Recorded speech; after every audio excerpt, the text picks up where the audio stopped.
Hello guys, இந்த வீடியோவில் வந்து நம்ம பிளெண்டரோட பேசிக்கான டூல்ஸ் என்னென்னு பார்ப்போம். நீங்கள் மவுஸோட சென்டர் பட்டனை யூஸ் பண்ணி இந்த மாதிரி இந்த 3D வேர்ல்டை வந்து நம்ம வந்து வியூ பண்ணிக்கலாம். இதுவே ஷிஃப்ட் ப்ளஸ் மவுஸோட சென்டர் பட்டனை ப்ரெஸ் பண்ணி நீங்கள் இந்த மாதிரி மூவ் பண்ணிக்கலாம். அதே மாதிரி ஒரு ஆப்ஜெக்டை வந்து செலக்ட் பண்ணால் அந்த ஆப்ஜெக்டை வந்து கிளிக் பண்ணி செலக்ட் பண்ணிக்கலாம். மொத்தமாக ஒரு ஆப்ஜெக்டை செலக்ட் பண்ணால் நீங்கள் இந்த மாதிரி ட்ராக் பண்ணி கூட செலக்ட் பண்ணிக்கலாம். நீங்கள் ஒரு ஆப்ஜெக்டை வந்து மூவ் பண்ணோம்னா அந்த ஆப்ஜெக்டை வந்து ஃபஸ்ட்டு செலக்ட் பண்ணிக்கோங்க.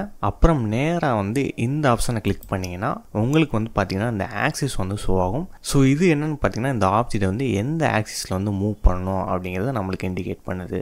ஸோ நான் இப்போ வந்து ரெட் கலர் ஆக்சிஸை கிளிக் பண்ணி இந்த எக்ஸ் ஆக்சிஸில் வந்து மூவ் பண்ணிக்கிறேன். இதுவே நான் வந்து இசட் ஆக்சிஸை கிளிக் பண்ணி இசட் ஆக்சிஸ் டைரக்ஷனில் வந்து மூவ் பண்ணிக்கிறேன். ஸோ இந்த மாதிரி உங்களுக்கு எந்த டைரக்ஷனில் வேணுமோ அந்த டைரக்ஷனில் அந்த ஆப்ஜெக்ட் வந்து மூவ் பண்ணிக்கலாம். ஸோ இதுக்கு ஷார்ட்கட் என்னென்னு பார்த்தீங்கன்னா அந்த ஆப்ஜெக்டை வந்து கிளிக் பண்ணிட்டு ஜியை ப்ரெஸ் பண்ணிங்கன்னா இந்த ஆப்ஜெக்டை வந்து எந்த டைரக்ஷனில் வேணாலும் நீங்கள் வந்து மூவ் பண்ணிக்கலாம். இப்போ நீங்கள் இந்த ஆப்ஜெக்ட் வந்து நான் வந்து ரொட்டேட் பண்ணணும் அப்படின்னா ஆப்ஜெக்டை செலக்ட் பண்ணிவிட்டு இங்கே ரொட்டேட்டுன்னு ஆப்ஷன் இருக்கும், அதை கிளிக் பண்ணிங்கன்னா உங்களுக்கு எந்த ஆக்சிஸில் வந்து ரொட்டேட் பண்ணுமோ அந்த ஆக்சிஸ்லாம் வந்து ஷோ ஆகும். ஸோ அதை கிளிக் பண்ணி உங்களுக்கு எந்த ஆக்சிஸில் வேணுனாலும் நம்ம ரொட்டேட் பண்ணிக்கலாம். ஸோ இதுக்கு ஷார்ட்கட் என்னென்னு பார்த்தீங்கன்னா அந்த ஆப்ஜெக்டை செலக்ட் பண்ணிட்டு ஆரை ப்ரெஸ் பண்ணிங்கன்னா நீங்கள் எந்த டைரக்ஷனில் வேணுனாலும் இந்த ஆப்ஜெக்டை வந்து ரொட்டேட் பண்ணிக்கலாம். அதே மாதிரி இந்த ஆப்ஜெக்டை வந்து நான் பெருசாக்கணும் அப்படின்னா ஃபஸ்ட்டு இந்த ஆப்ஜெக்டை வந்து செலக்ட் பண்ணிக்கோங்க. அதுக்கப்புறம் ஸ்கேல்னு ஒரு ஆப்ஷன் இருக்கும், அதை கிளிக் பண்ணிங்கன்னா உங்களுக்கு எந்த டைரக்ஷனில் வந்து இந்த ஆப்ஜெக்டை வந்து பெருசாக்கணும் அப்படின்னு கேட்கும். ஸோ இதை யூஸ் பண்ணி நம்ம எந்த டைரக்ஷனில் வேணுனாலும் இந்த ஆப்ஜெக்டோட சைஸை வந்து சேஞ்ச் பண்ணிக்கலாம். இதுக்கு ஷார்ட்கட் பார்த்தீங்கன்னா ஃபஸ்ட்டு இந்த ஆப்ஜெக்டை செலக்ட் பண்ணிட்டு அப்புறம் கீபோர்டில் வந்து எஸ்ஸை ப்ரெஸ் பண்ணிங்கன்னா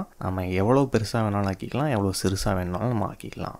அப்புறம் உங்களோட ஆப்ஜெக்டோட வியூ பாயிண்ட்டே நம்ம வந்து சேஞ்ச் பண்ணிக்கலாம். நேராக இங்கே வியூன்னு ஒரு ஆப்ஷன் இருக்கும், இதை கிளிக் பண்ணிவிட்டு வியூ பாயிண்ட்னு இருக்கும். ஸோ இதில் வந்து உங்களுக்கு என்ன வியூ வேணுமோ செலக்ட் பண்ணிங்க. இப்போ எனக்கு டாப் வியூ வேணும்னா டாப்பை கிளிக் பண்ணிங்கன்னா அந்த ஆப்ஜெக்ட் டாப் வியூ போயிடும். இதுவே எனக்கு அந்த ஆப்ஜெக்டோட வந்து ஃப்ரண்ட் வியூ பார்க்கணும்னா நேராக வியூ போயிட்டு வியூ பாயிண்ட்டை கிளிக் பண்ணிவிட்டு இதில் ஃப்ரண்ட்டுன்னு வந்து கிளிக் பண்ணுங்க. ஸோ இப்போ நமக்கு அந்த ஆப்ஜெக்டோட ஃப்ரண்ட் வியூ வந்துடும்.